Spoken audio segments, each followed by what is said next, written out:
We're a 40 attorney firm in LA, New York, and Chicago. In terms of the distributed ledger technology space, we're operating at an extremely high level in terms of understanding the technology, the business models, and the regulatory environment. Hi, I'm Ross from Alphagrowth. Today we're at the Crypto Connect conference in San Francisco, and I'm here with Josh Lawler of Zuberlaw. Josh, how's it going? It's great to have you. Very good. Great to be here, Ross. So Josh, tell me about Zuberlaw and the law firm that you represent, and what makes it stand apart from others in the blockchain space. Sure, absolutely. So we're a 40 attorney firm in LA, New York, and Chicago. Everybody's kind of got the high-end pedigrees and been at the large firms. We operate on a boutique basis, etc. But in terms of the distributed ledger technology space, we're operating at an extremely high level in terms of understanding the technology, the business models, and the regulatory environment. And we really pride ourselves in really partnering with our clients to actually make their companies work and function. Gotcha. So you said you've seen a lot of blockchain companies. In partnering with their companies and helping them work, do you draw upon the resources that you've found previously, or how big a role do you play in directing them in the right direction? We actually play a very big role, and it's an interesting question. We don't get asked very much. Part of what we do, part of the reason I'm actually at this conference, is to meet people that I can have in my Rolodex so that when my client says, okay, well, it's great that you helped me with the law, it's great that I understand the business model, now I have to build the thing. Where do I go? We actually know a bunch of different developers who we know are suitable in different types of situations. Likewise for broker-dealers and accountants, and also really with counsel in other countries also, because most of the offerings we do are global in scope, so we have to know what's going to happen in Singapore or in Australia.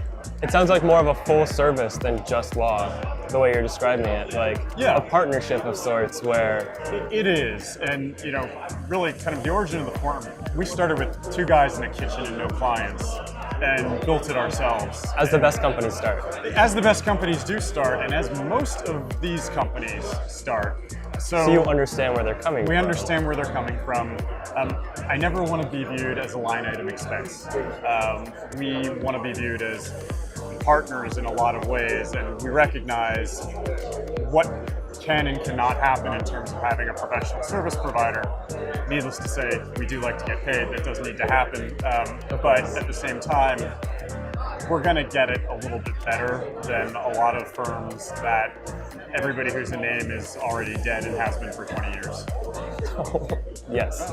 That's the truth right there. So can you talk about some of these clients that you have been working with and sure, absolutely. Name drop a few? I can name drop a few. I can name drop some of them as we talked about. I can't name drop some of the bigger ones. One of them, though, that I'm very excited about is a company called StoreCoin. And they've got a website, storecoin.io. And StoreCoin is a payment protocol layer with a very novel new consensus algorithm and governance system that is designed to be stable in the face of different centralization challenges. Obviously, you want to avoid things like 51% attacks, like we just had on Ethereum Classic. That's kind of an obvious one, but also avoiding things like the plutocracy situation that we currently have on EOS.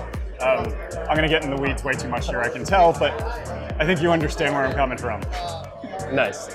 And if you want more, if you want more information on that one, we'll put it in the link below. Oh yeah, please do. On all of these, they're wonderful. Sure, let's talk about some others. There was a guy that was just here that we were talking to. Yeah, you were. So Tim at Genius 15.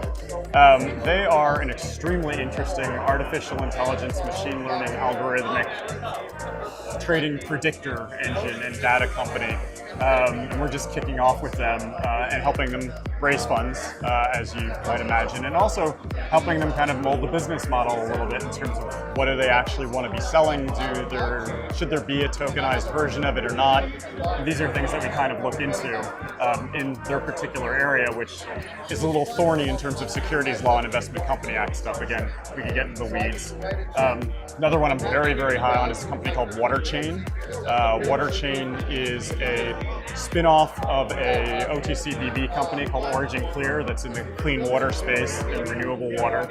And they're establishing a marketplace for water assets. How does that work? Is that like, we have a filtration plant that can create this much water?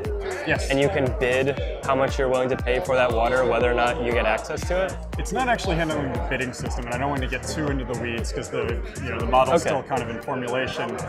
There is though some information on the website that people can take a look at. Gotcha. Yeah, take a look at that. There.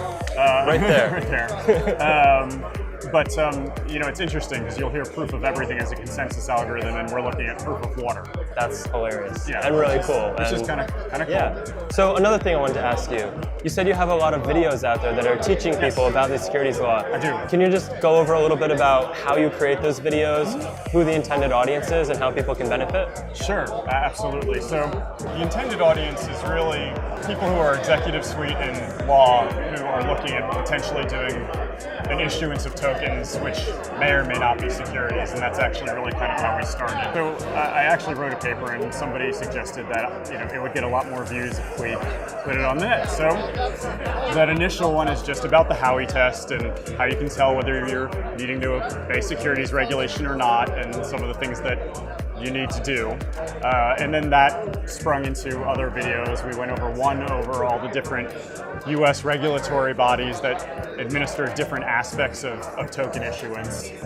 So things about needing to comply with the SEC and the CFTC and the FTC and the IRS and the Department of Treasury. Awesome. State, yeah. So if anyone's out there, you're thinking about starting a company in blockchain, in crypto, in securities, you want some good resources to learn the high level of what is what, you're on YouTube, you'll teach them that. Happily. If you want more information on, well, how to get the right guidance and the right team around you to move forward, that's what you specialize in? That is what we specialize in, and I'm perfectly happy to have a 20-minute conversation with somebody to just sanity check and get an understanding of what they're doing to see what makes sense from that point. Awesome. That's great, Josh. Thank you so much for being on. Pleasure, Russ.